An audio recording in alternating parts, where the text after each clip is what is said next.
Oh, just start recording. Yeah, just start recording. We line it all up based on vibes and also the very consistent intro that we have.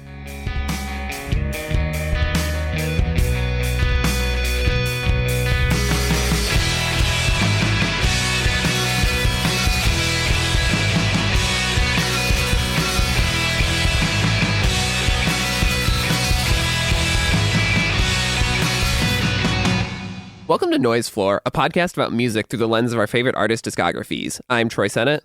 And I'm Matt Kistler. And today we are talking about the third My Chemical Romance album, The Black Parade. Their, I guess, magnum opus, their huge concept album. And joining us for that is our friend, my brother-in-law, and fellow podcaster, Zach Siegel, host of the podcast Watch No Evil. What's up, Zach? Not much. How's it going? Pretty good. Thank you for agreeing to be on this episode and talk about this album with us. So let's start with you. Tell me what is your like connection to My Chemical Romance? How did you find them, and what does this album kind of like mean to you?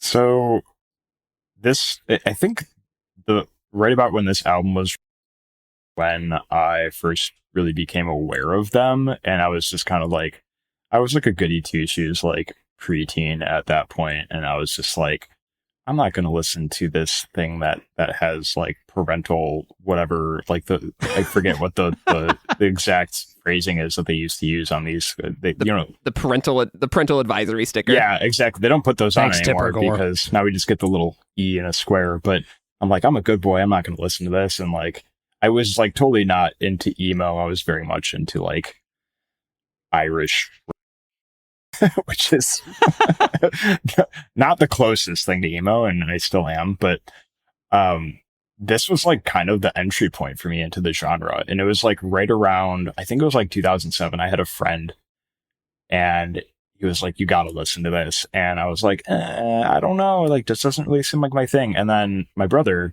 who's also named Matt, like had said like, this is actually like a really good album, and like he's much older than I am, and like he's always kind of been like at that point in my life, he was kind of on my taste in music, because it's like, oh, he's the cool older brother, like he's 12 years older than me, so it's like, okay, so now there's credence to my friend's claim. I'm gonna go and listen to it. And I was like, yeah, this is good.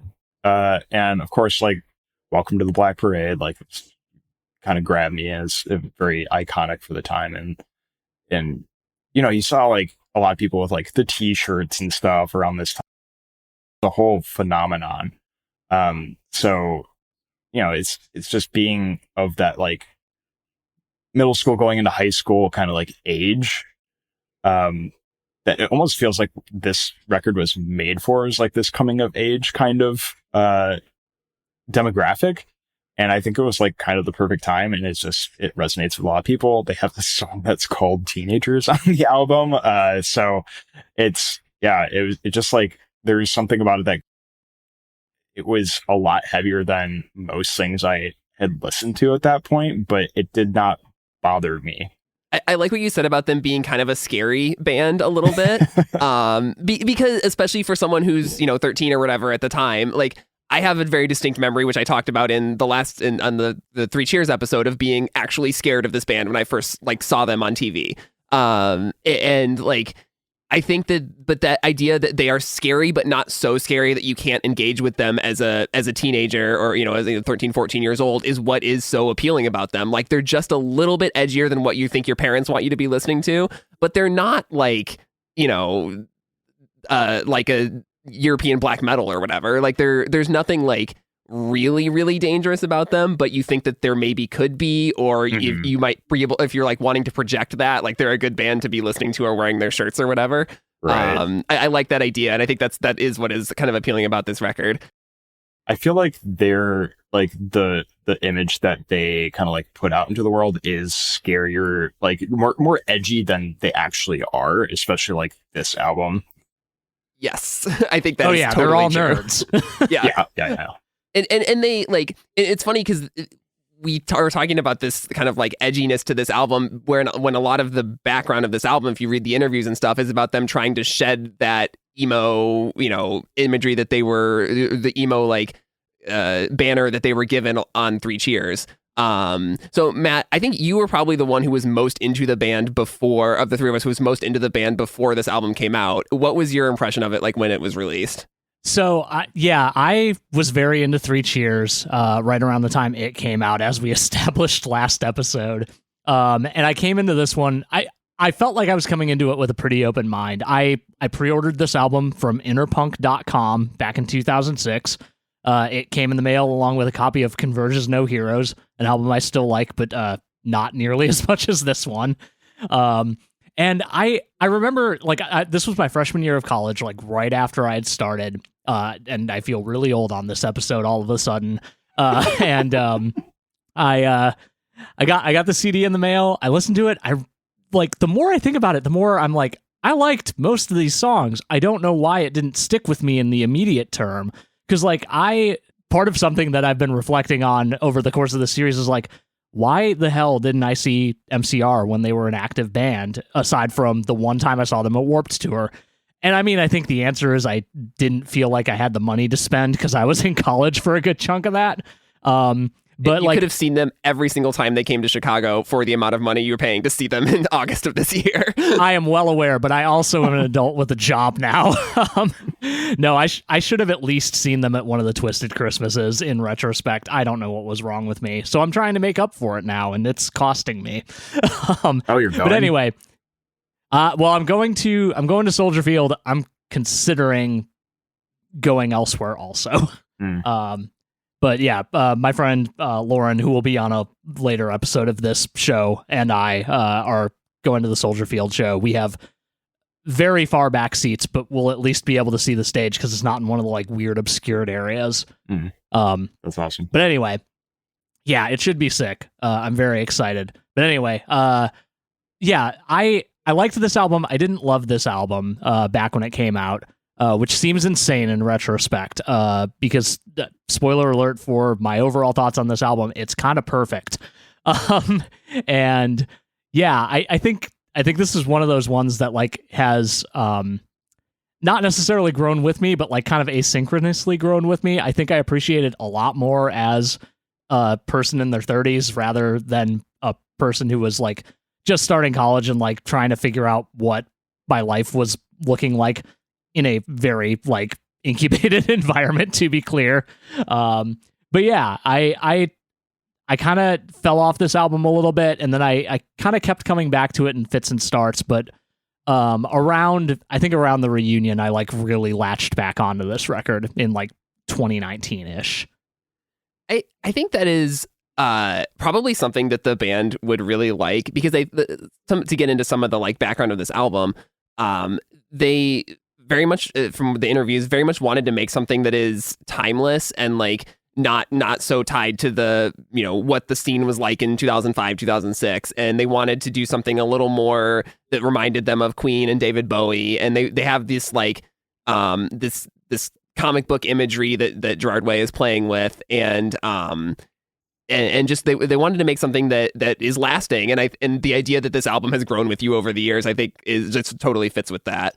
To do a little bit of like, I guess I should say that I also, similar to I guess kind of in between both of you guys, I was like a My Chemical Romance fan, and then around Three Cheers, and then really, really fell for Black Parade, loved it so much.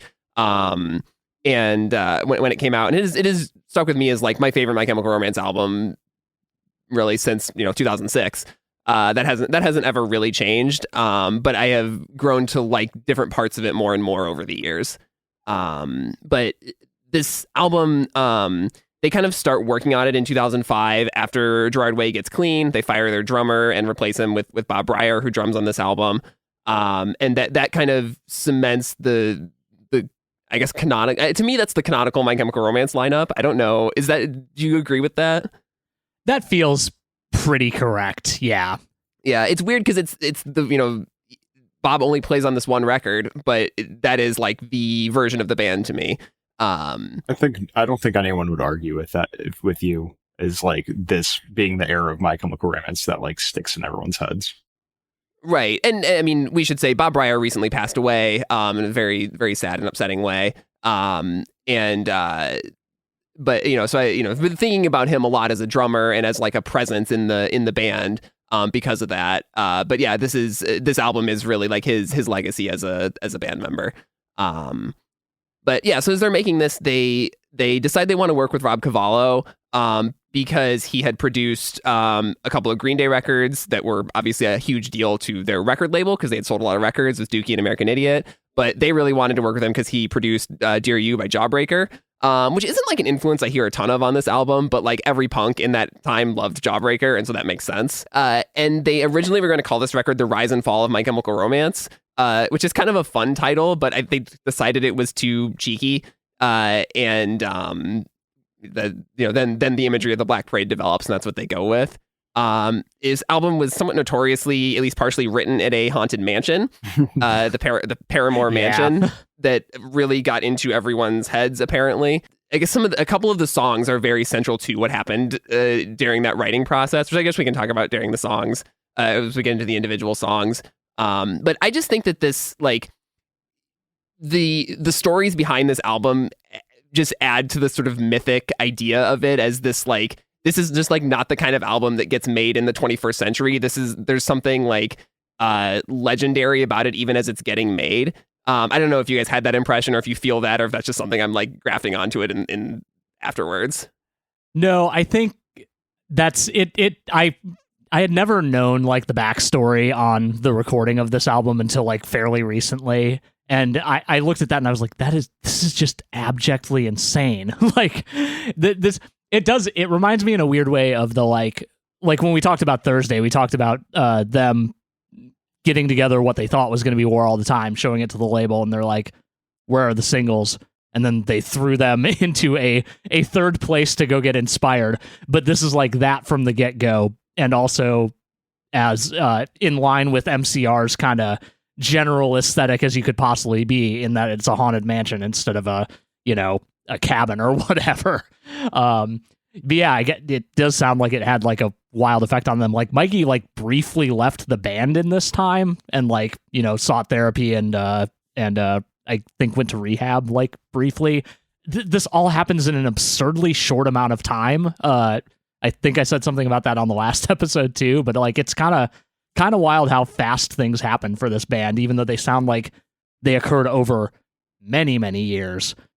That's actually the most insane thing is when this album comes out in October of 2006, they have been a band for 4.5 years. Yeah. Like, that's crazy. That's absurd to me. Like nobody is that good, that fast, and is that like prolific and at that high quality. It's just, it doesn't make any sense. Because I had not really thought of it quite in those terms, because we obviously talked a lot about how like they went from starting the band to their first record really quickly, and then they get big really quickly. But just then the idea that it hasn't even been 5 years and they're making this record is unreal. Are you? I mean, I feel like I know the answer to this, but are you guys think of yourself as theater kids, or does the like theatrical aspect of this album appeal to you particularly? It does more now than it used to, I think. I've gotten more into theater as I've aged. I think I always was a little bit, but I just never like got into it in the way that like I did like pit orchestra once or twice in college. And that was fun, but I never was like, I'm going to go act. Yeah. I mean, pretty much same story for me. I don't think of myself as a dramatic person, and actually like that's kind of what put me off the idea of this album, because I knew, loosely that it was the concept album, that there is like this story attached to it that was kind of like play-ish or musical-ish.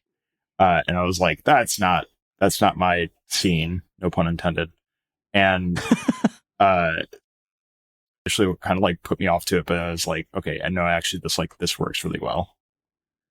Yeah, I think it's the rare concept album where the individual songs sort of overcome the concept, and not in like the concept doesn't really matter to it, but just in a way that like you can take any individual song out of this, and it's a great emo song, it's a great rock and roll song, and you don't have to care that much about the story. Like the performance of the songs, if you're watching the band, is obviously very theatrical. And this is something that like Lisi always wonders about. It's like, if I'm not, because I always kind of complain about like overly theatrical music, I don't love it. But then she's like, but then how do you like My Chemical Romance? It's like, whatever it is that they're doing, it's the exact thing that I want to hear in a quote unquote theatrical rock album.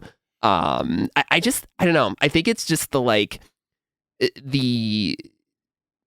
there is no they sort of have no care about whether they are going to be cool, whether they're going to be accepted. Like, they clearly have this grand vision and are executing it, and that's like the most exciting thing to see in a band to me. I have a theory about this because I don't think of them as theatrical. And I think that part of what makes their writing in general, I'm speaking generally here because there are, of course, exceptions, but I think what makes their writing so, like, give the impression of being theatrical, but also be so effective is that they don't write lyrics like how many other bands do. They give you, like, the general idea of like what's going on, and it's taken, like, if you take some of the lines out of some of their songs, like there's like no sense to it anymore, if that makes any sense. Where it's like the songs don't, like, they just evoke like images and ideas, and I think that's what works so well for this particularly, and what they tried to replicate in Danger Days. The concept album is like they're evoking these images and these ideas, like it's particularly about death in general here, rather than giving like a narrative. Does that make sense? It does. Do you think that has to do with Gerard as a comic book writer? Like, because in a comic book, like, you only have so many panels and so many pages to tell your story. So you have to choose your images you have to choose the most effective things to show. And I feel like that's kind of the idea that you're getting at with how you're describing their writing. Yeah, that's exactly it. Like, things are happening in between, but like, I think that's musically, like, what they do so well, particularly on this album, is like they have like the music is like what kind of fills the space between what those panes would be, right? Yeah. Well, and I think Frankie Arrow talks about that very literally with his guitar parts, is because he talks about writing guitar parts to serve the function of what a background vocal would be, or what like something that Gerard can't say or doesn't say in the song is what he's doing with his guitar. Yeah. And you know, like a lot of the guitar solos that'd be like in a pane that you see in a comic book where like there's no dialogue, there's no speech or anything, but like you can still see that something's happening. And like they do that so well through like the instrumentals alone. Yeah, it is, I think, the best thing about this record is how evolved they've gotten musically, and the things that they're trying that like bands in their scene were not trying. It's pretty impressive. We should say, before we get into the songs, we should say a little bit about the concept of the album, which is just kind of specifically that it's this idea that when you die, death comes for you in, Gerard describes it as in whatever form you want. And in this case specifically, it's a youngish man dying of cancer who is approached by death in the form of a marching band that he saw as a young child. I think this is just a great, simple idea that they obviously play with a lot on this song or on this album. And there's a great quote from the writer Hanif Abdiraqib. He talks about like that this is an album that is conceptual and theatrical, but it's always using those things to explain the unexplainable process of death and grieving, which I think is a good way of putting what they're doing on this record. Definitely. You know, if Hanif is writing about you, you're doing something right. There was actually a thing that Gerard said in an interview with Kerrang about kind of the inspiration behind this album. He was like, you know, they talk about how like Sgt. Pepper's and The Wall and Night at the Opera all inspired the album. But something that he like specifically identified was, he was like, yeah, I was 15 and on vacation with my parents, and I was listening to The Wall. I don't know how I identified with that album at all, but I felt like I got it. Like, I felt like I identified with the alienation. And I feel like that is kind of to Zach's point earlier, kind of the thing that they're chasing here is like, you don't necessarily have to, grasp the concept on the first try to get the feeling that they're trying to get across. Yeah, they get it across with the aesthetic, and like everything around this album is serving the central concept in a way that is, it feels like cinematic in a way that, again, most bands are not doing. Yeah. I think also just before they thought they were going to name it The Rise and Fall of My Chemical Romance, I think they originally just called it Revenge 2 or something like that, which was wild. That was just basically the name of their Dropbox folder of demos. Like the working title. Yeah. When they were writing stuff in like the back of the bus or whatever. Yeah, those scenes in the documentary about them, showing them like writing those, like writing in the back of their bus are so cool. And this is, a couple years before that album, even before this album comes out, and they have this DVD out where you can hear them playing the parts of "I Don't Love You" that I don't remember. I didn't have that DVD at the time, but if I was like a super fan at the time, I would have just been like salivating over those songs for years. Those like 10-second clips. Yeah. But yeah, we should get into the actual songs. So this album starts off with The End, which is sort of as a musical might start with a kind of an overture, an invitation, laying out the themes of the album. I just love this. It is such a great melody. I don't know. What do you guys think of this song? I like this one a lot. I think I feel like I originally wrote it off as just kind of an intro, and like that feels dismissive to say about any song. But like it feels essential at this point. Like there's just they cram a lot into a pretty short song. But yeah, it feels incredibly like a kind of overture to a musical, like including the like kind of slidey guitar into like the snaps. Like that's just I can see the choreography honestly in my mind's eye. Mm-hmm. Yeah, to prove Matt's point here, I feel like this is more than an intro in that I never skip it. Like for certain albums that have like an intro track, sometimes I'll skip the intro, right? I never skip this one. It rolls so well into Dead, but too like like Troy, what you said, it lays out all the ideas of it, and it's the impetus for all the ideas in the rest of the album. Well, most of the rest of the album. So it feels wrong to not start with this, and it's so fun that they started with The End. Yeah, I mean, it is kind of the embrace of death. This idea that, obviously the kind of big line in the song is that when I grow up, I want to be nothing at all. Which is both like this anthemic idea that you can, internalize as as a kid hearing this, but also like this idea of the patient like knowing that he has no future. Mm-hmm. I love Gather Around Piggies. I hear that in Droid's voice in my head all the time. The way that he does I'll serve it in drag also, like that little melodic flip lives in my head rent free. It's such a confident performance, and it has to be because this is such a massive change of pace from anything on Three Cheers for Sweet Revenge. Yeah. And I feel like it builds in a very important way too, like where it starts with, the heart rate monitor kind of like beeping. And it's so like that sets the tone already, and that there's going to be kind of like these extra musical things that are happening, and they do that throughout. But also like it builds from just that to something huge by it. Like it's pretty symphonic by the end of what some would consider an intro track to Dead, and where like there's the flat line coming from that original heart rate kind of beeping. And I feel like from Dead until the beginning of Welcome to the Black Parade, it just goes. Like the momentum has been built. And I think like this is another reason why I never skip this one. Yeah, it doesn't let up at all. So yeah, like going into Dead, that like the flat line, and then that is my one of my favorite guitar solos probably ever, is the like opening guitar solo of this song. It's just Frankie Iero and Ray Toro at their absolute finest. Yeah, it's pretty stellar. Like, and MCR like more or less opening with a guitar solo is not unheard of, but it's always just kind of nice to get that because they just do it so well.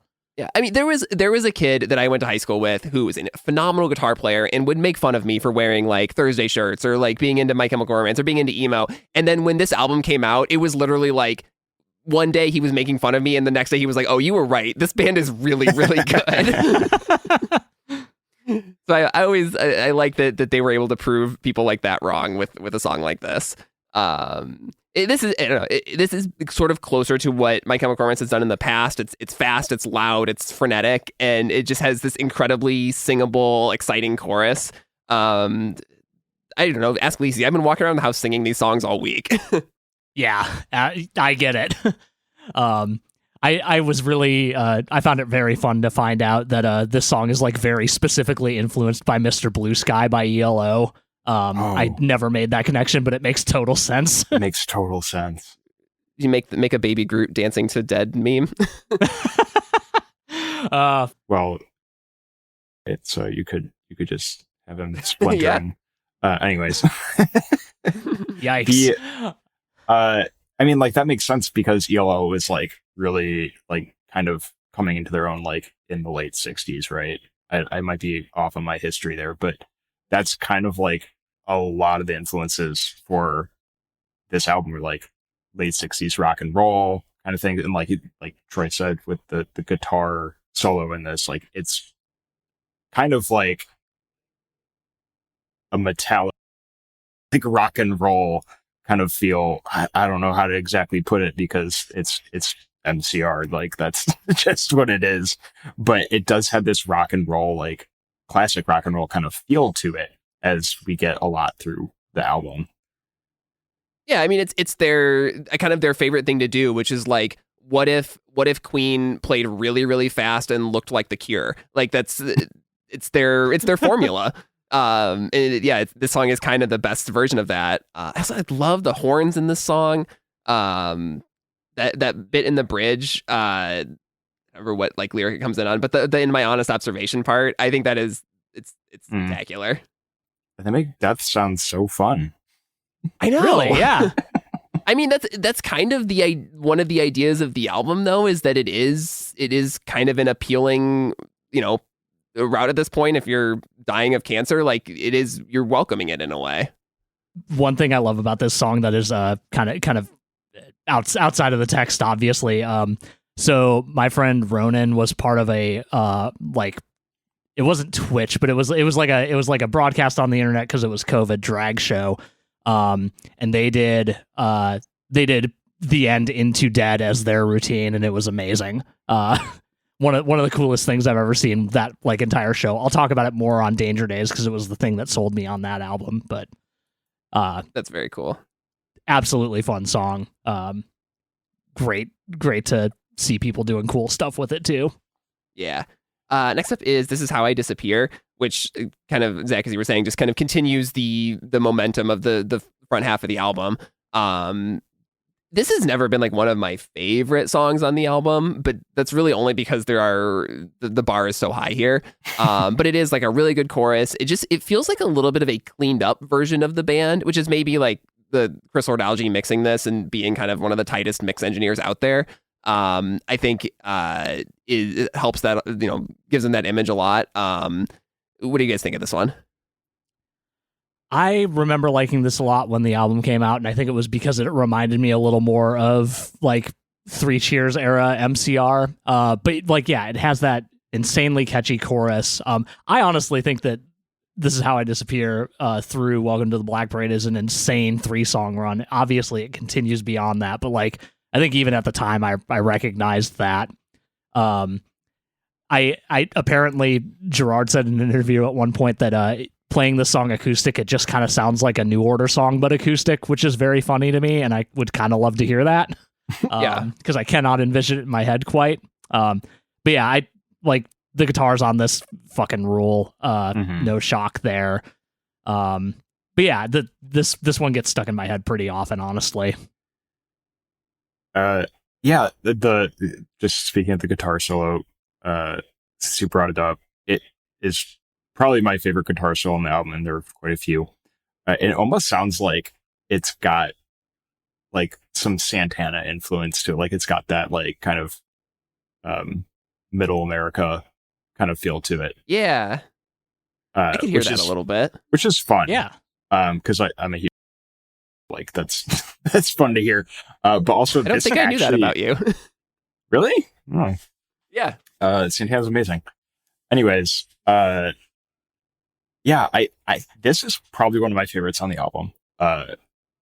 Like I said, I have some weird opinions about this, but like this is probably top 3 for me. I can't rank my top 3, but this is probably like a top 3 songs. Just it references the Living Dead, so like as another kind of that kind of fair. resonates with me, but also just like the chorus is really catchy. It just all about it. The breakdown is like really visceral, and like I think that's pretty much as edgy as this album gets, is the breakdown of this song. But like it is, I don't really think of it as edgy or like in that way, because it does feel like just that visceral, and it works really really well. Whereas like a lot of things where bands are like trying to be edgy, it's like, oh, that didn't, it just doesn't feel like it fits. Where like this is, it feels like this song would feel wrong without it. Yeah, there's an inevitability. It goes where it feels like it's supposed to go. Yeah. I also want to say, like, all-time bridge / breakdown on this song as far as MCR songs are concerned. The like, you want to see how far down I can sink part. Yeah. Chef's kiss. Mm-hmm. After that is The Sharpest Lives. This is a highlight of the album for me. I think this is just Gerard is like swaggering through this entire song. It's an incredible chorus, incredible guitar tones. I basically love everything about this song. Same. Like this was a standout for me early on, and it really still is now. Like, underrated track, I think. The sass of some of these line deliveries just gets me every single time. The little pause he does between the "Why don't you blow me a kiss before you go" is so incredible. I know. Okay, this is gonna sound so naive, but like I never those 2 lines. So I was always like, why does it end with a kiss before she goes? Like, that doesn't make sense. Like, I got the blow me part. Well, you're supposed to get the blow me part, so it's fine. Yeah. I mean, that's kind of the whole point. But then I was like, what? I don't understand the rest of this. Like, I thought of it as a separate line. So I guess, that was that line break. But this is one where this is the one that when I first heard this album, probably because of the weird suggestive moaning, I hated this. I hated this track. But now it's like, yeah, it's definitely I wouldn't say top 3, but it's up there for me. It's really, really good. It just like it feels like this and this one we just talked about. This is How I Disappear. Yeah. This is How I Disappear. It feels like they're kind of the same song. One just melds right into the next. I don't mean the same song isn't like they're the same and it's monotonous and boring. I mean like one cannot exist without the other. Like I think up to this point, everything on the album is placed perfectly. Yeah, I agree with that. It's the sequencing on this album is, I think, immaculate. Yeah. I definitely agree with that. Do we want to talk sequencing now? We can, yeah, go for it. Yeah, sure. Because I don't agree with okay. being immaculate. It's good. It's very, very good, but there are things that I feel like would work better if they were rearranged. I don't like Blood at the end. I like it as a hidden track. It's fun as a hidden track, but I feel like it should really just kind of be like at the end of Mama, because like it's the same kind of feel. Where in Famous Last Words, it should be the end. I know this is sorry for the cat noises. No apologies for cats around here. Yeah, we all have cats around us. Yeah, we have a new one, so they're fighting. But anyways, yeah, I mean, I know this is like in the era of like put hidden tracks, and like that was really popular because we're getting these on CDs and vinyls, but now with digital, like it's just gone in the digital age, which is disappointing because I really like hidden tracks. But I feel like make Mama, twice as long or something. I don't know. I don't know exactly how you would handle that. It would probably just end up getting rid of a hidden track, but like, I think it plays better that way because they do have the same kind of feel, and they do feel like those two almost feel like mocking, if that makes sense. And yeah, it should just end with famous last words to me. I also feel like Sharpest Lives going into the beginning of Welcome to the Black Parade doesn't make a whole lot of sense. I mean, yeah, Sharpest Lives ends with that like tape slowing down effect. Yep. Which I guess is supposed to like represent the sort of sliding back into memory idea. But I mean, it works for me. I like it, but I don't know. I guess I can see the argument that it's a little sudden. I feel like the Welcome to the Black Parade kind of represents a reset in a lot of ways, and I feel like that's kind of why it works where it is. Because like I don't know that we have another moment like that on the album, with the possible exception. I mean, I guess I Don't Love You and or Cancer, but I'm not sure what I would throw around there. I think probably what I would do is put House of Wolves before Welcome to the Black Parade. Because, like I said, there is that momentum, and it feels like it just kind of gets killed at Welcome to the Black Parade. And I know House of Wolves it ends in a, I guess, more satisfying way to me to like go to a slower track like Cancer or the beginning of Welcome to the Black Parade. Like if you're going from I Don't Love You to Cancer, because this is like what you said, so it's theatrical, it feels like there should kind of be this like contour to it. Whereas like I know with a lot of other albums, you don't want to do like, you kind of want to do slow, fast sometimes. But with this, it feels like it makes a lot of sense to be like, all right, we have this like really banging kickoff to it, and like we want to kind of ride the momentum. Yeah, and now I'm trying to think of like in terms of the story and like where certain things are supposed to happen and whether that would make sense. But even though we just talked about how like the story isn't what's driving the construction of the album, really.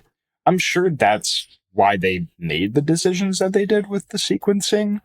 And like, who am I to question anything about the artistic vision of this album? But that just to me would like feel better, because there are 2 points in this album, from House of Wolves to Cancer and Sharpest Lives to Black Parade. It is like you're hitting the reset button, and I don't want to feel that. I just want to feel like one song just glides right into the next. Yeah, that makes sense. Also, Zach, you would not be the first person on this podcast to question the artistic vision of an album that we've covered. Yes, but was it this album? Because no, it wasn't. That feels so you are going to get wrong. Hate. Yeah, I know. I'm prepared for that. Then we're into Welcome to the Black Parade. This was the first single from the album. I just remember this song completely owning the like summer and fall of 2006. Yeah. Yep. I started a mosh pit to this song at a high school dance in 2006. Yeah. That was the coolest Troy ever was. Probably. Yeah, I mean, and it's the first thing that a lot of people heard from this album. It introduces the idea of the album we talked about, Death as a marching band, taking this man away into the afterlife because it is his sort of core childhood memory. I don't know, this song's got everything. It's got the piano intro, it's got the most Queen guitar stuff they've ever done in like the intro and the bridge. It's got the marching snare. It's this is like it's not my favorite My Chemical Romance song, but it's the most important My Chemical Romance song. That I will definitely not object to. It's funny because apparently this is one of the MCR songs that's been kicking around the longest in some form or another. I read somewhere that like there was a version of the original version was called The Five of Us Are Dying, which we'll talk about a little later. But I guess a version of that has been kicking around since apparently before the first album, which is insane. Oh, that's cool. But it didn't have the iconic piano part, which I guess Rob Cavallo like brought in like kind of late game. They were like working to make this song work, and he was like, "Hey, I got this thing, like it might work for this song," and sure enough, it did. Yeah, well, the demo has a different piano part, right? Like that's the thing that it just feels so wrong to listen to. Right. but yeah, so he's got this. He brings this piano idea that kind of pulls the song together, and then they can mold it into this centerpiece of the album. If I remember correctly, he came up with he called it his like little piano piece. When they did like their little mini tour, like when they were taking a little break from recording for this, they like did a few shows around, and he like kind of came up with it during that time. It was that and like House of Wolves were like the only two things that were written outside the mansion, I think. Yeah, I think Famous Last Words comes out of that era too. True. Yeah, because that's like about how the mansion basically almost wrecked them. But yeah, no, you're right. Yeah, I think that lines up with what I remember in the various interviews, is that those 3 songs were the ones that kind of saved the album because they thought they were kind of stuck making it. And their sanity. Yeah, exactly. Yeah. Did you guys watch the music video for this song? Yeah, I've seen it many times, but I finally revisited it today, and boy, it's still good. Yep. It is. I just remember seeing it so much at that time, and I don't know, everything about the aesthetic of it was, but like by this point I was over being scared of this band and was so into the idea of the, like, you know, I wanted to dye my hair black even though I never did. And like, I wanted the marching band uniform. Even like, I was never like, willing to go all in on it, but I was like what I aspired to. Yeah. I mean, I get that. Did you end up watching the behind the scenes, for I did. this video? I did. It was very cool. I know, Zach, did you watch any of this stuff? So I've seen the music videos, but I didn't watch the documentary or anything. The behind the scenes stuff is fun because they're like, I don't know, it feels like they hired this like kind of big macho music video director who you would think would be kind of at odds with them, but actually has this pretty cool vision. And it seems like the band was very involved in the artistic vision of the video also, because it does just lead into what the album looks and feels like. Yeah, and like all that stuff was like, well, not all that stuff. A lot of what you see in the video is like just practical and like was in front of the camera like as they were filming. But it was cool to see like, you know, the digital effects artist like pulling up his like now ancient computer and like filling in blue space in the corner of the screen. But like just watching Sam Bayer is the director of this video and the Famous Last Words video, but like just watching him like manually crank the aperture on the camera to like pull or not aperture, but it like basically block off parts of the shot like as they were filming was like really cool to see. I think the music videos like around this time too, like both this and Famous Last Words are what make this feel so theatrical. I think like because we now have this like kind of global awareness of it, and the fact that this music video was like really making the rounds at the time of the album's release was like this was, I think, one of the most watched things on YouTube, like when YouTube was just a little baby. Yeah, because 07 is when Google buys YouTube and it starts getting really big. That totally makes sense. Yeah. I think this was like, I think it was in like top 10 videos for like a long time. Probably. Just because like it's such a striking music video. And like, this was also during the time when music videos were like getting larger budgets. And like, I think really like music videos were more important during this time than they ever really were. Yeah. So, you know, even more so than like when MTV was actually big. Right. I was going to ask what you guys make of this song as like a not optimistic necessarily, but a defiant song. Like, I don't know if it's supposed to be in defiance of death or just this idea that like, that like, you know, even after death, you can continue to be something important in the world. I think a lot of this album is weirdly more optimistic than My Chemical Romance used to be, which I think it was intentional. But it's something that always strikes me about, especially like the end of this song. It feels very triumphant in a way that feels at odds with the rest of the album in a good way. Yeah, I mean, I think I'd agree with that. Like, this song has always sat with me as this like very, very uplifting thing in a somewhat desolate discography thus far. I mean, I have a banner behind me right now that it just says "We'll Carry On" in big bold letters. So like something that was mentioned in a round of interviews around this time was that Gerard was like, yeah, our last record was like all about aggression. We want this record to be a little more about, as they say, carrying on through whatever life throws at you.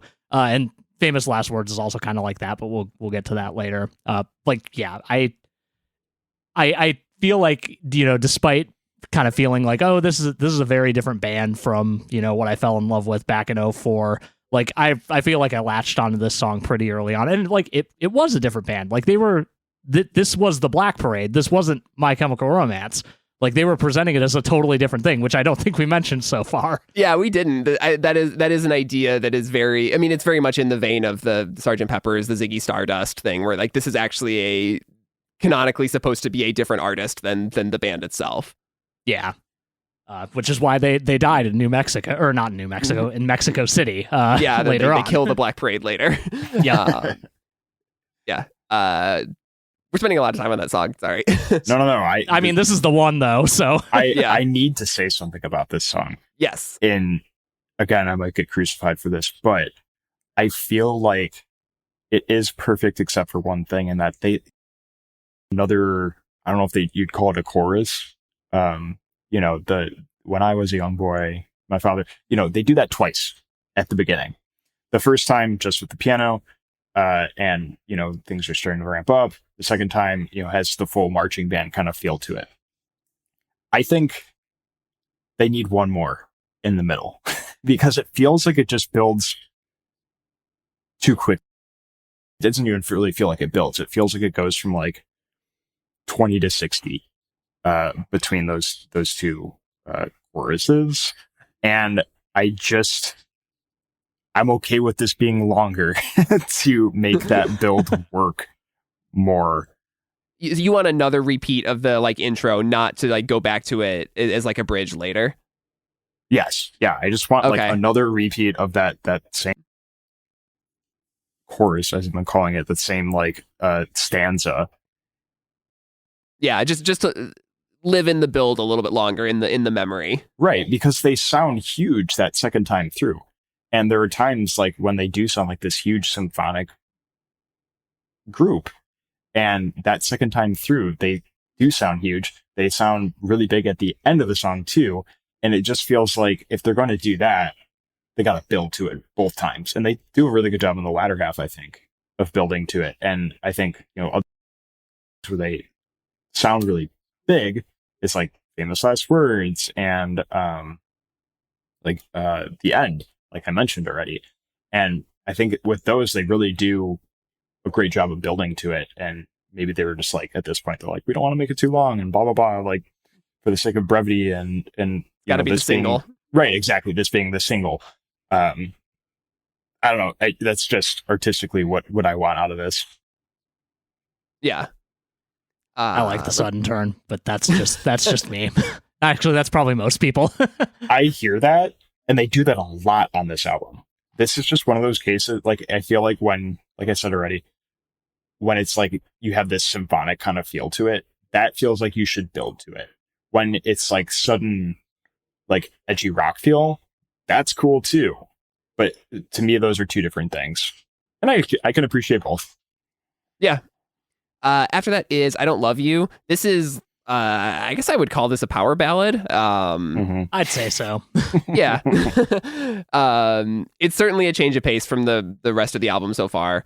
I guess this is the idea of the song is the patient kind of thinking about an old relationship or kind of I guess it's to his former lover. There's a whole thing on this album, I think, that like as we get into like the bonus tracks, that I think his wife, girlfriend, lover, whoever he's like thinking about, as a lot of this, like, her perspective is explored more on songs that were cut from the album. But this one is kind of the one that's most explicitly about that relationship, I think. Yeah, kind of introduces a major character and then barely touches on it ever again in the album. That said, I like this song a lot. I guess on the tip of songs that are specifically inspired by other songs, this one was apparently inspired by "Have You Ever Seen the Rain" by CCR, which is very cool. Okay. Yeah, I don't have a ton to say about this one. I think it's pretty good. Yeah, I've always loved this song. I still love this song. I don't have much to say beyond that, but yeah, good song. Don't want to not give it its due. True. Then after that, we get into House of Wolves, which in the story is the patient's first glimpse of hell.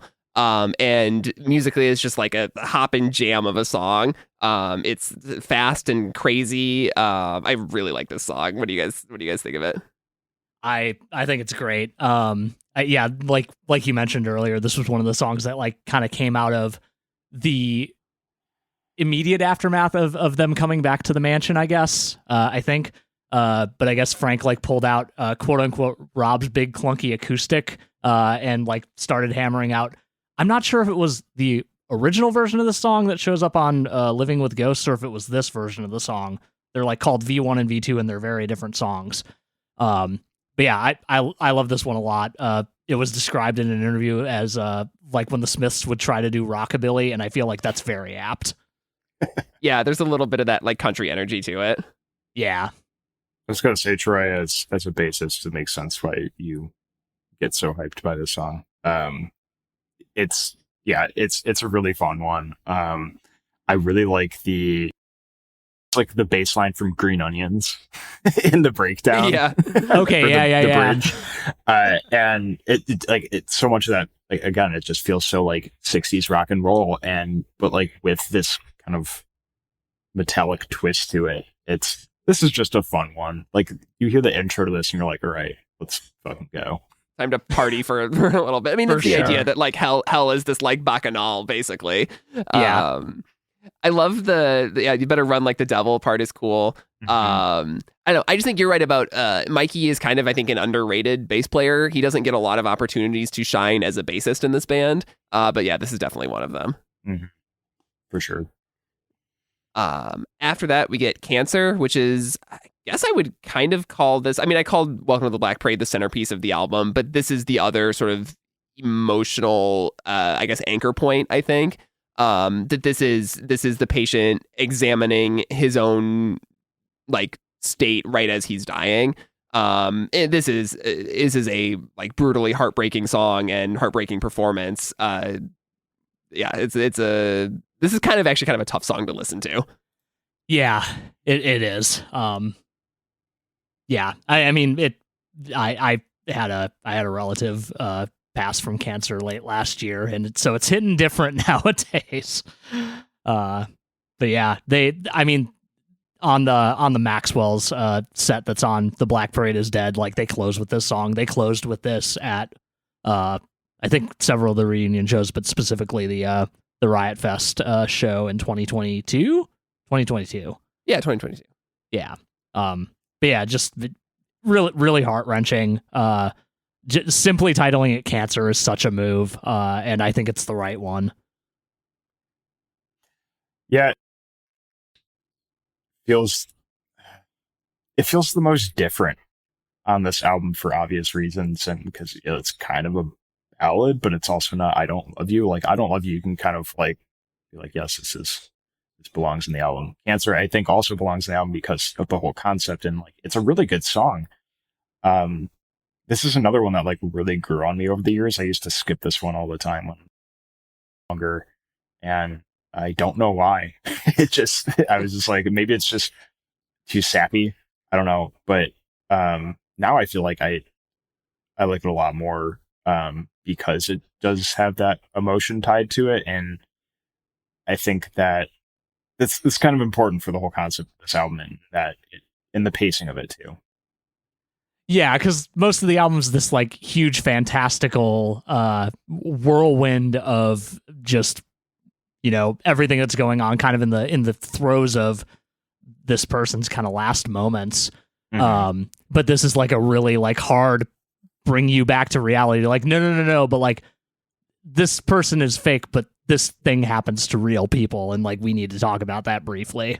It doesn't shy away from the grossness of it. Like the I'm soggy from the chemo is probably the best line in the song, and it's so I don't know, it's very upsetting.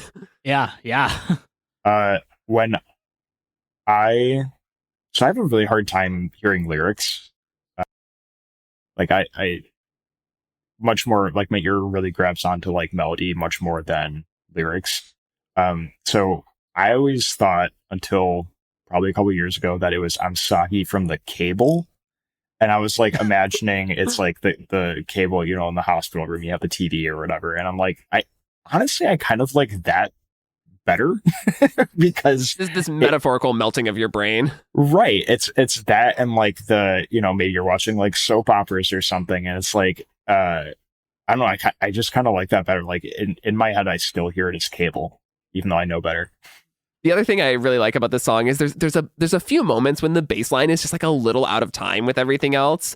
That is, it gives the song a quite a live feeling, but just a feeling of like it doesn't need to be perfectly executed. But like the feeling is there, even though it's not like spot on. Yeah, I mean something I put in here is that like it's kind of it's a really desolate song, but like the drums when they come in like kind of feel like a weird glimmer of hope, and I think that's kind of a nice touch. Yeah, I mean I guess that fits in with the idea, like the marching band idea too of the Black Parade itself. Yeah. After that is Mama, which just, you know, the album comes roaring back into life after cancer, with just the most like I don't know, just like an audacious, wild song, kind of a complete turn for a band that was, you know, for a punk band to make. This is the song that Rob Cavallo said that he like danced around the room when he heard the demo because he knew it was going to be a huge hit for them. I love this song. It's incredible. This was one of the ones that I did not at all like latch on to early on. Like I thought it was interesting. Now it's one of my favorites on this record. Like it's got everything. It's got Liza Minnelli. It's got Liza Minnelli for God's sakes.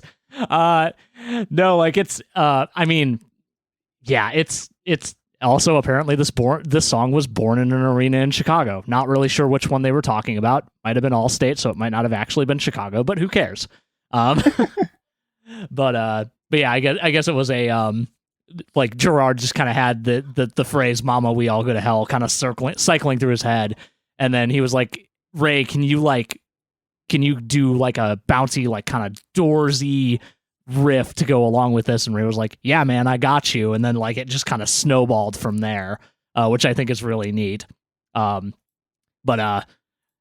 yeah, something we haven't talked about a ton on this series so far is kind of how you know, the queer and trans community has latched onto this band.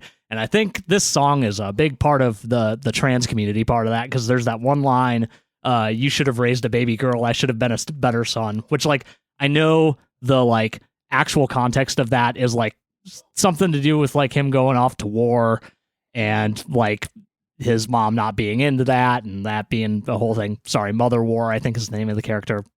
Whatever, doesn't matter. That line is full of gender feelings. I get it.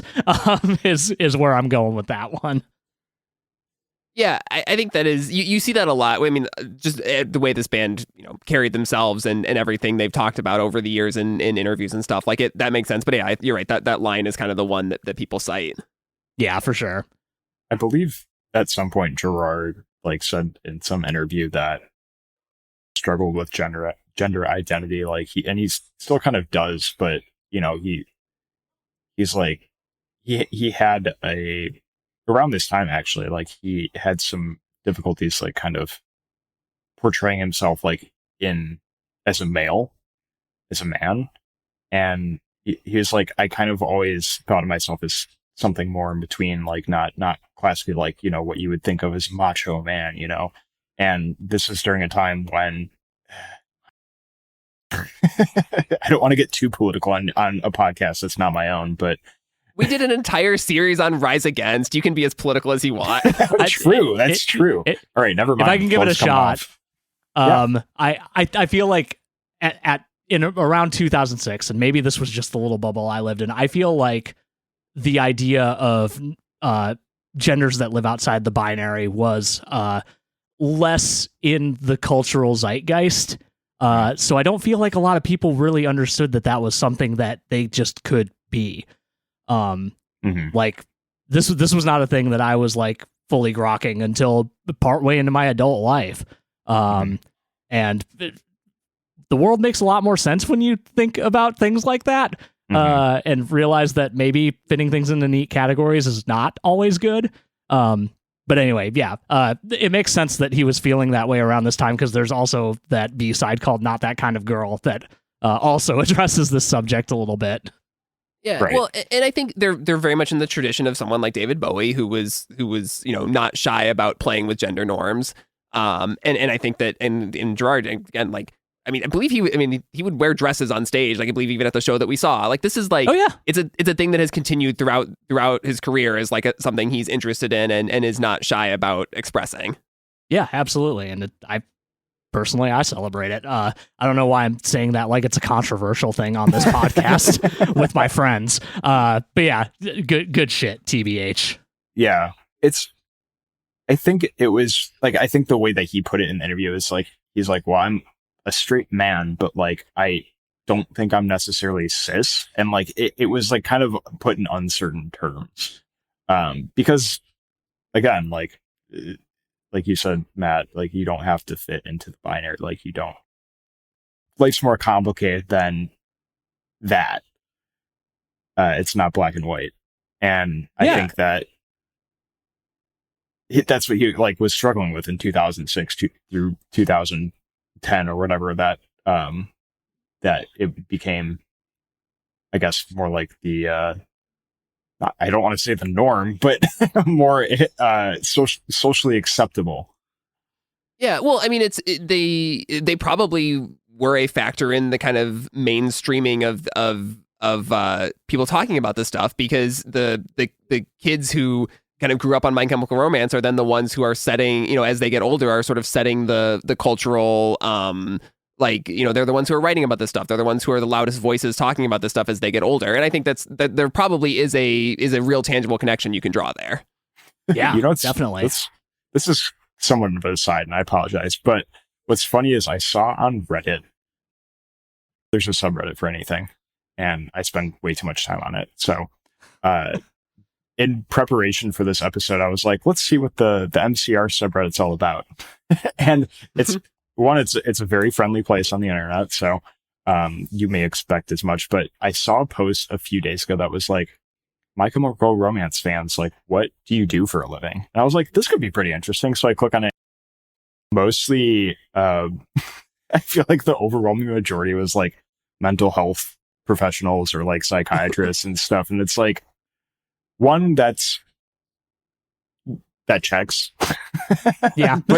But two, like, it's admirable. Like, it says a lot about the fan base. It's like it's a pretty thankless profession.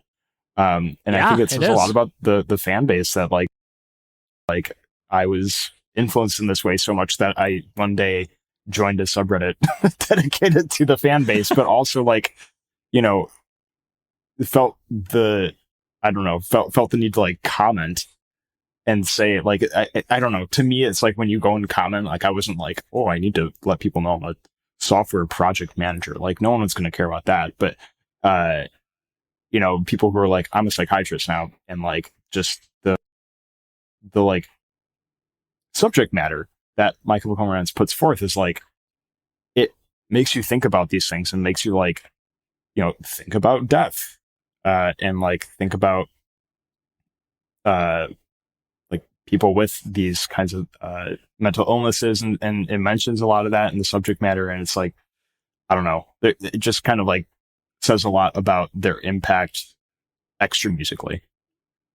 Yeah, and they're I think very conscious of that as a band too. Like they're far from the first band and far from the last band to get the like your band saved my life thing, but they talk about like figuring out how to respond to that, and this idea that like we might have helped, our music might have helped you, but like you saved your own life.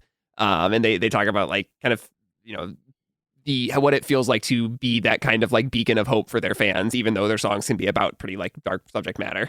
One last thing about Mama, the really heavy kind of breakdown part and the just like wild way the vocals get during that is just such a highlight of this whole album.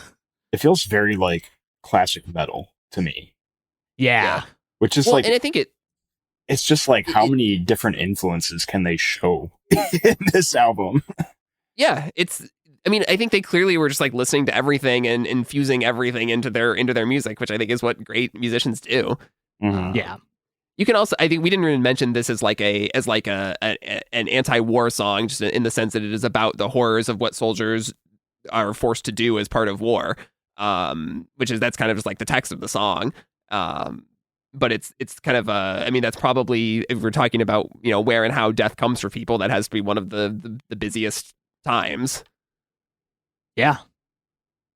After that is Sleep. This is a song that Gerard apparently wrote as he was dealing with night terrors and not being able to sleep at the haunted mansion that they were writing in. And is kind of another one of those just kind of reflecting on the end of life for the patient. What do you guys think of this one? I like this one a lot. It is it's one of those songs, like, it starts off and I'm like, okay, like, you obviously, at a certain point, I'm like, I know what's coming now. But like, I remember early on being like, okay, this feels like it's going to be kind of a, if you'll forgive me, sleeper. But it just like goes places. I find it very funny that apparently they were just watching Dune a bunch around the time they were writing the song, and one of the Toto songs on that soundtrack inspired this, which is just delightful. To be clear, everybody, the David Lynch Dune, we didn't have good Dune yet. Sorry, David Lynch Dune good. I stand by that, or at least not as bad as people think it is. This is another one of the top three for me. It's that first verse is so good lyrically, and yeah, it's a really good. Why I like it so much, it just hooks me, and I think that I've never suffered from night terrors, but I've suffered from like insomnia and stuff like that, and it's like there are certain parts of it that like resonate with me because of that, but also like the fact that it's sleep and death and like the subject matter of this concept album. I think it just plays like really well. It feels like it's right at home where it is. Yeah, you need something between Mama and Teenagers for sure. It's funny, Zach, I think we just have like total opposite favorite songs on this album. This would be, yeah. I mean, it's an album of multitudes, but yeah, I think this is, to me, this is the one that I'm like, okay, I kind of want to just get through this one to get to the rest of the record. To me, it suffers from being between two incredible songs, which is like a sequencing thing we've talked about with a lot of the albums we've covered. Oh. Yeah, this is a common theme on this. So yeah, you're about to show. So you're about to have a I think we're gonna have a real conflicting opinion here on Teenagers. Yep. Okay, so do you just not like this song at all? Okay, so it just doesn't fit. Both like Matt alluded to at the beginning, like it's not part of the concept of the concept album. It doesn't, it's kind of like the aside. It's not bad, but I don't like it on this album for that reason, but also it just doesn't feel like it fits, even though it is like pinnacle rock and roll. I don't know, there's just something about it that's just like, it feels like it breaks the album in a way that it just conceptually, I skip it most of the time, to be honest. And I hate to say that I skip anything in this album, but like, I think any of the B-sides would have been better in this place than Teenagers. Sorry. Yeah, I it's hard to. This is the thing. I love this song so much, but I came to it as a single. Like I heard, it'd be a great single. Really, right. I was really into it as a single before I like was really into the album as a whole. I mean, this comes out as a single a little bit later, but I don't think I like bought the CD on day one. I think I like got the CD a little bit later. But like this, you're right. It has a very different feel from the rest of the album. Has a very different attitude from the rest of the album. And even the music video, like they make the music video after they have killed the Black Parade at the end of that tour, and so they're not in the marching band uniforms. The video is a totally different aesthetic than any other like thing related to the Black Parade. So that even that makes it feel like it fits less well. I think if this came out today, they probably would leave this off the album and do it as a standalone single. But nobody was doing standalone singles 20 years ago. Right. Yeah. I just want to mention real quick that this is by far their most played song on Spotify, which is like wild to me. I like it a lot, but it's bonkers to me that it's got more plays than Welcome to the Black Parade or Helena. Like it's literally got more than 1 billion. It's wild. That's insane to me. Again, like it's not a bad song, but it's just like it's the weakest by far on this album for me. But it has the most cowbell. So what? Never mind. We're good. Thank God I'm here changing minds. Yeah. So you're with Frank Iero when he heard the demo of the song and thought that it was a joke song. I still think it's a joke song. It feels it's mocking in a way, right? Like it's like, even I think the way that the chorus plays, it feels like it's on the edge of annoying, but like that's kind of the point.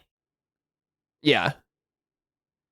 Like it's the sing-songy. I realize that we're talking about a chorus of a piece of music, so it of course is sing-songy, but it feels like, I know what you mean. Yeah, almost like chiding in a. Yeah. I don't know. I totally see your point about it maybe not fitting on the album. I do love it though. Yeah, Troy, you don't have to defend your position. A billion people agree with you, apparently. So. Apparently. Every single that's not true. I feel like to come back to the MCR subreddit for just a second, I feel like every time somebody's like, so what's your least favorite MCR song? The like kind of uncontroversial opinion is Teenagers, which is just people saying it's overrated, which I don't know how I feel about that's that. Any band subreddit. Yeah. It's the circle jerk of like, I'm like I appreciate the band for all their deep cuts and like all the popular songs aren't really that great. And that's how most mega fans kind of like posture themselves. Yeah. Yeah. The music video for this song does kind of rule though. It does. But yeah. All right. After that is Disenchanted. The penultimate track on the album proper, I guess not counting Blood. This is an epic song, which seems like that's such a silly word to use. I feel like I'm like 12 again, but this song is really, it goes a lot of places, and it's a very special song, I think.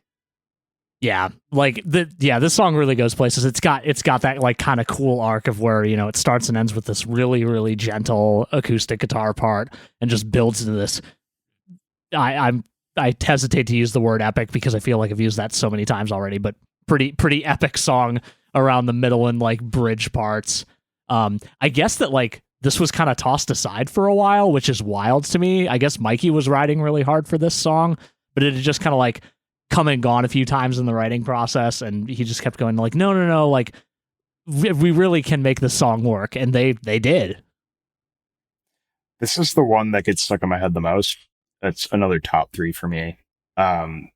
It gets like very symphonic. The fact that it starts and ends with like you mentioned, Matt, this acoustic stuff, and like you hear like Gerard's vocally on it, because like he does take on this totally different tone. Or maybe it's not Gerard. I don't know. No, it's him. It's him, yeah. Yeah, that's what's nuts. Is like you're like, wow, you can really like get this more smooth quality to your voice that he doesn't display almost on anything else. And it's what's like so cool about this album as a whole. The full range of his vocal prowess like on display, and I think this track in particular shows like the full range of it on its own, and it's so cool for it because it swells and it decays, and yeah, this is like chef's kiss. Like this is a masterpiece. Yeah, I would say that is I mean, obviously credit to Gerard as a vocalist, but also credit to Rob Cavallo as a producer for being able to pull out that kind of varied performance from him. This is not the first Rob Cavallo produced album we've covered on this podcast. He also produced Paramore's Brand New Eyes, which I think is a similar like huge leap in Haley Williams' vocal performance. So I think there's something there that he's just very good at getting great performances out of singers. Yeah, and something that was kind of mentioned holistically about this album and kind of the production of it is that one of Rob Cavallo's like big things is like he's like, yeah, usually what you want happens within the first few takes because like that's what you're going for, like unless you haven't figured out the song yet. So like that there's a lot of that throughout this album, and it's wild to think that it was like, oh yeah, they got this that early. Cool, great. Yeah, the song is so good. The the second verse with the I spent my high school career spit on and shoved to a degree so I could watch all my heroes sell a car on TV. I think it's a spectacular set of lyrics. Yeah, God, I feel that so hard. But yeah, so after that we get into the closing track, Famous Last Words.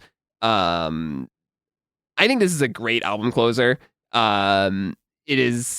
This is a song that I guess it can, like we were talking about earlier, kind of came about in the sort of break from writing that they took. They were all kind of defeated by working on the album in this haunted mansion. Mikey Way was struggling with depression and alcoholism and had considered leaving the band. And this song is kind of about it's sort of a tribute to him and about his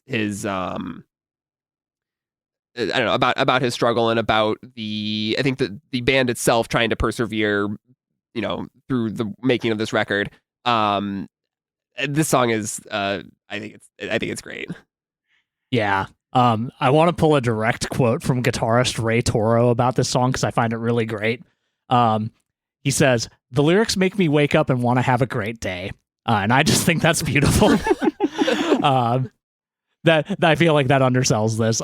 Yeah, the band kind of talks about how like, I think it was something to the effect of this is the kind of song where we're saying the things we were only previously able to say kind of between songs. And like this feels thematically really similar to Welcome to the Black Parade in that way. Like it's got this really, we must persist, thrust behind it. Which makes it an incredibly powerful closer for an album like this, and like even just a standout song on its own. Like I'm rarely gonna listen to any of the songs from this album just like in isolation, but like if I was gonna, this would be high on the list of ones I wanted to listen to first. That's interesting. Do you guys take this as a in terms of the story of the album as a literal, like the patient has decided that he's actually going to, try to get better, try to do whatever he needs to live? Or is this more of a like spiritual, like now that I'm at the end, I've, decided that I'm not afraid of what comes next? I think it's the latter. Not to be a pessimist, but I think that's where this whole album is like driving to. Yeah, I'm not sure. Especially like given that it's placed right after Disenchanted. It's maybe a little bit tough to call. I do think it hints towards a change in attitude to at least some degree. I don't know if it points towards an optimistic outcome necessarily for the story, but it does point to an optimistic outcome for all of us, and for that I'm grateful. We should talk about the music video for this song because it almost killed the band. It did. Quite literally. This video that I remember seeing all the time on MTV, and I loved the song and loved the video. It's the most basic idea for a music video. Like, what if we just played really hard in front of a bunch of things that are on fire? With obviously the symbolic idea that what is behind them on fire is the set from the Welcome to the Black Parade video. It's the parade float that they're on, that's burning. But then learning years later that like Bob Breyer's leather pants melted into his legs and he got gangrene, and he nearly died. That Ray Toro broke fingers. That Gerard like tore muscles. Like, and they're all just kind of going crazy at the end of this video, and it did a pretty serious number on them physically. It's kind of wild. Yeah, it sounds like Frank and Mikey are the only ones who made it out unscathed. I didn't realize until like today that you can actually see like the part where Bob gets burned in the video. That I had never known that until today. That's horrifying. Yeah, because that was like the last shot too, of apparently. Yeah, 'cause they can according only, to the like- making of, yeah. They can only blow up the parade float once. Yeah, well, yeah, that was the thing is like at the beginning of the making of video, you hear Sam go, "Okay, we're going to try to do this in 2 hours," which I realize is a world record, but we kind of gotta. Yeah, I mean, they talk about how their label was like, well, if you're going to spend this much money on the Welcome to Black Parade video, can you at least make another video on the same set so that we can get our money's worth? Yeah. And I think it worked out. This album has sold like 4 million copies. It's fine. Yeah. And then, yeah, so the last like bit on the album is the hidden track Blood, which we talked about a little bit earlier. I love this hidden track. I think it's really fun, yeah. Basically every time anyone says the word blood in my house, I sing the song. I can attest to that. I've been at like literally, we've been at family gatherings and someone mentions blood and I hear Troy just start singing the song. Gallons of the stuff. I've heard it on more than one occasion. It's a good It's a song. fun one. Yeah. I don't know, Zach, if I agree with you that it like should be part of the story of the album. I think it's just a silly song, but it's a good one. I think it fits. You know, it's that macabre kind of Yeah. subject matter. I said subject matter so many times. I'm sorry. It's okay. So then there's a handful of bonus tracks for this album, which we've been going quite long, but that's okay. We can kind of breeze through these. There's a set of bonus tracks that's on sort of the iTunes deluxe edition. It's my way home is through you, kill all your friends and heaven help us. You guys want to shout out anything you particularly like or hate about these 3 songs? I can go. My way home is through you. Sounds a little too 3 Cheersy for this album, but for that reason, I kind of like it a lot. There's that weird, like, we didn't start the fire bit that's in the middle of it that I think is really fun. I guess Kill All Your Friends, like, at least as of 2013, Gerard really wished that was on the album. And I think I kind of get it. I agree. Yeah, there's a lot of fun stuff going on on that song. There's that shot at the beginning that I love so much. But like, you know, it's one of those songs that like it's clearly specifically about something that like pertains to the story, but like the lines because we all want to party when the funeral ends and we all get together when we bury our friends is a bittersweet feels really weird and wrong, but it's the best term I've got. The kind of bittersweet feeling of like this is the thing that happens in that one Pine Grove song where you see all your old friends when someone dies because it's the only reason you have to see them, I guess. I don't know. But yeah, it touches on some real life stuff in a way that like, you know, a song like Cancer does, and it really hits home for that. It's just more explicitly like comic book horror where he's killing the friends in order to see also that, yes, the other friends at the funerals. There is the classic MCR bit of somebody is dying for really no reason. But yeah, and Heaven Help Us is really fun. There's a lot of cool stuff in there, I think. Yeah, I would accept a version of this record that had Kill All Your Friends in place of Teenagers. Yep. I could live with that. I think it makes a lot of sense. It still kind of has that same rockin'. It's a little more like popped up. Yeah. But I think that it fits a lot better, and it has the same kind of vibe of like it's still kind of upbeat like Teenagers is, despite what it's about. Yeah. I do love Heaven Help Us. I think that would also be a suitable replacement for Teenagers. It just doesn't have the same vibe as either of the others. Yeah, I agree. Yeah. And then there is so there's before we get all the demos, there's their cover of Desolation Row by Bob Dylan that they did for the Watchmen soundtrack around this era. I think they are cowardly to not have covered all 11 minutes of Desolation Row, but that's my thing with Bob Dylan covers. I think if you're going to cover Dylan, you do the whole thing. But the way they kind of turn it into like a Ramones sounding song is cool. It's very fun that this is the second time we've talked about a Bob Dylan song and being covered, and we've specifically alluded to whether or not it is cowardly to cut part of the song. Rise Against, not cowards. MCR, cowards. It's a and also long-standing probably opinion of mine.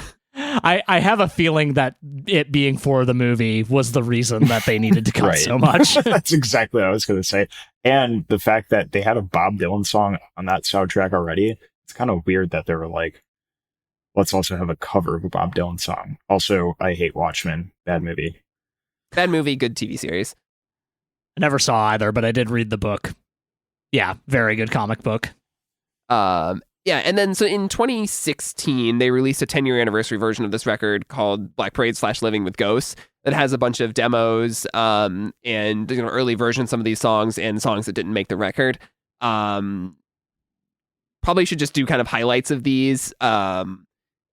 I really, really like Kill All Your Friends, the early version of, or sorry, not Kill All Your Friends, The Five of Us Are Dying, that we kind of talked about, that early version of Welcome to the Black Parade. It's like uncanny and weird to listen to. Yeah. But, and then I think Emily is a really good song too, which is one of those ones that feels like it's a kind of a character that was basically cut from the album. But yeah, I mean, they're all like kind of interesting to listen to as a fan of the record, to see how the songs evolved and stuff. But most of them outside of The Five of Us Are Dying are not like, in the early House of Wolves, are not like radical reinventions of any of the songs. But what do you guys think of these? Honestly, like, I think I've listened to this once. And it's like, it just makes me want to go and listen to the album again. Exactly. Yep. Like, why listen to a worse version of the thing that's awesome that you can just have access to? Right. I mean, like, yeah, you have Emily here, and like, you have some where it's like kind of different, but it's just like, you can see how like this is leading to Welcome, or the Black Parade. And it's just like, I just want, like, even like after the first track, you're just like, why am I not listening to the Black Parade instead? Right. But you get a sense, the thing that's cool about this is that you realize like how good they were at recognizing which ideas were working and which weren't. Definitely. Yeah, agreed. Yeah, I always love kind of getting to see how songs evolve, but like most of these were effectively fully formed when they got to the point of making the live demos. I like Not That Kind of Girl a lot, mostly because it's just a really like competent power pop song. And it's cool that we get both versions of House of Wolves and how like diametrically different they are from each other. And I like All the Angels a lot. Like the choruses on that one are really, really fun. Yeah, I like the power pop call it is good. I think that kind of points towards what Gerard Way does as a solo artist. Definitely, yeah. Yeah. And then sort of I think this is the last of the songs I had on the notes for this era, is the Steve Aoki remix of Welcome to the Black Parade, which I think is one of the worst things I've ever heard in my life. It's bad. It's criminal. It's I have nothing else bad. to say about this. It's horrible. Yeah. I actually wasn't aware of this until you put this in the notes, and I'm like, okay. And I went and listened to it. I didn't make it all the way through even. I'll admit. Did you make really it to bad. after the chorus where the like beat drops? Yeah, I did. Yeah, okay. That's where I turned it off. Yep. Yeah, you didn't need to hear any more because it's just that again. But there's some Gerard vocals at certain points. Yeah, it's not a good remix. We have a bit of a dynamic on this podcast where I tend to dislike dance remixes of songs, and Matt often defends them. But no, I'm glad that no one can defend this. No, I was trying to explain why some remixes work for me and why some don't to a friend yesterday, and I feel like I've kind of figured out what it is, and this is not it. I might be wrong, but isn't Steve Aoki like also a really terrible person? I don't know. I actually thought I had heard the opposite. Let's see if he has a controversy section on his Wikipedia. That's how we know. This is how we know. He does throw cakes at people during shows. He was found to have allegedly misused COVID-19 relief funds. That's pretty low on the. That's not the very scale bad of compared to. Yeah. My recollection of Steve Aoki, at least, is that he was like a punk or like a hardcore kid, and a lot of punk and hardcore bands like him because of that. Yeah, he put out that one AFI side project that's just straight edge hardcore. Oh, cool. But yeah. So, any kind of final thoughts on the Black Parade as a whole as we wrap up? Perfect album, no skips. It's so hard for me and it's going to be really hard for me in a couple weeks when I have to rank this discography to separate how I feel about Three Cheers versus how good this album is. Which I think says a lot about this album, because like Three Cheers is an all-timer for me, and I am fully willing to admit that this is a better record. Yeah, so I got two things. I think not just this album, but like My Chemical Romance in general is really interesting to listen to with just one ear, because so much is recorded in stereo.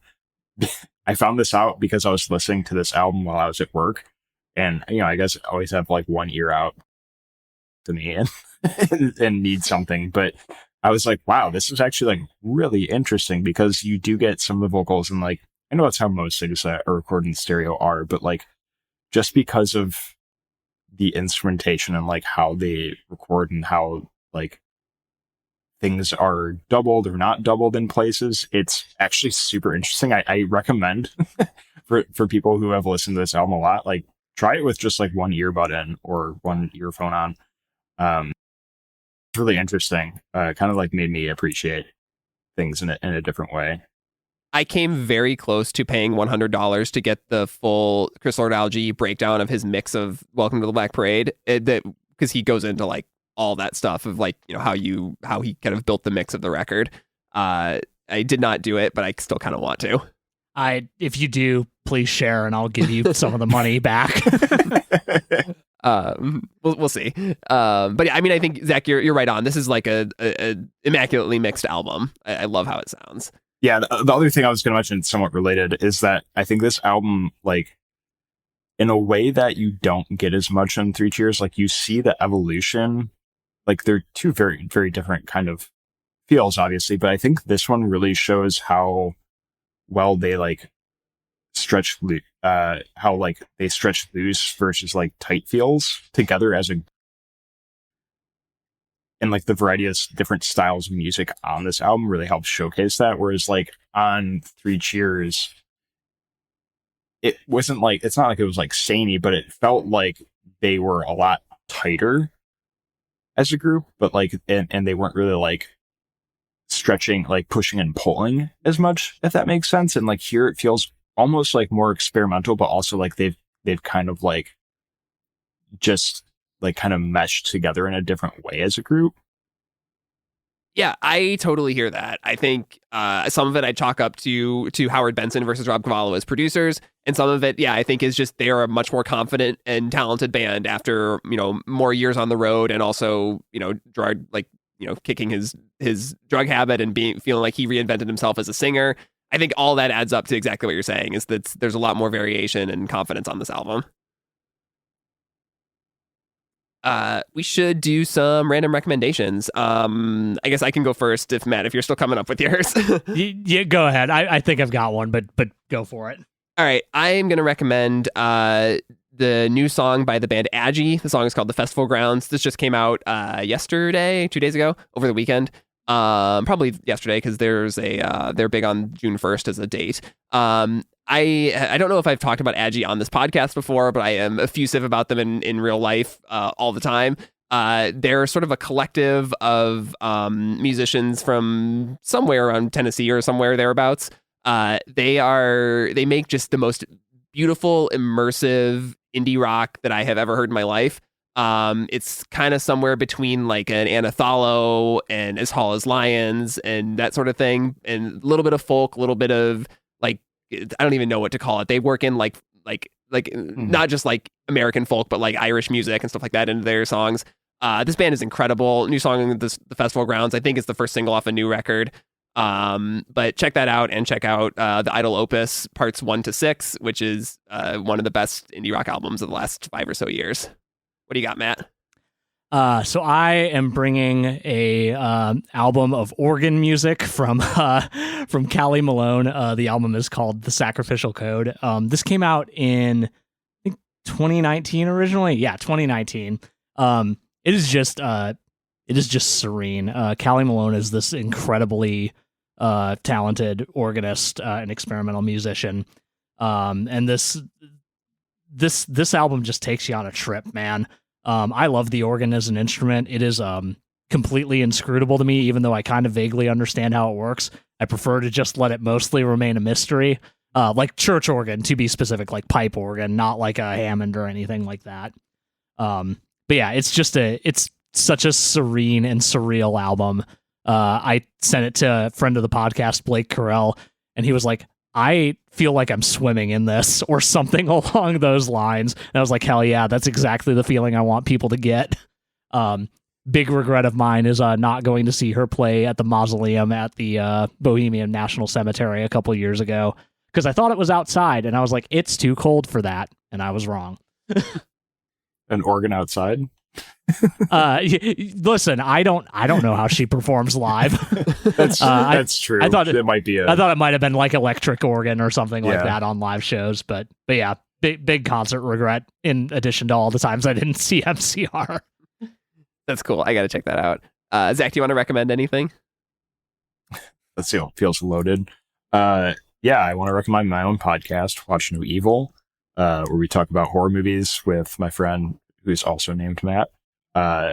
And somewhat related, I mean, we're having a new season coming out probably later in the summer. But somewhat related, my co-host Matt just recommended me this called Underscores. I don't know if either of you have heard of Underscores. I love but Underscores. I've just become aware of this band. I'm like, all right, I need to listen to the whole discography, because it's not all my bag, so to say, but it's very, very interesting. It's musically challenging, and I like a lot of it. I like most of it. So that's what I've been listening to lately, and I recommend the other people do this. So I got to check that out too. Excited for a new season of Watch No Evil. Can I come on again sometime soon? yeah, we'll have you on for something or another. I feel like at this point you're on once a season. So Yeah. Yeah. All right. Well, thank you so much, Zach, for joining us today. Oh, thank you. This was really fun. One of the most fun episodes probably that we've done. We are follow us on Instagram at noisefloorpod, and find us on the internet at noisefloorpodcast.com. We are back next week talking about Danger Days, the secret lives, the true lives of the fabulous Killjoys. There it is. There it is. I guess we should do a quick housekeeping thing, is that we're going to do Danger Days first, and then we're going to do Conventional Weapons, even though those albums were written in the reverse order of what we're going to cover them. We're going to do the way they were released. So join us next week for Danger Days, and I never know how to end these. Bye.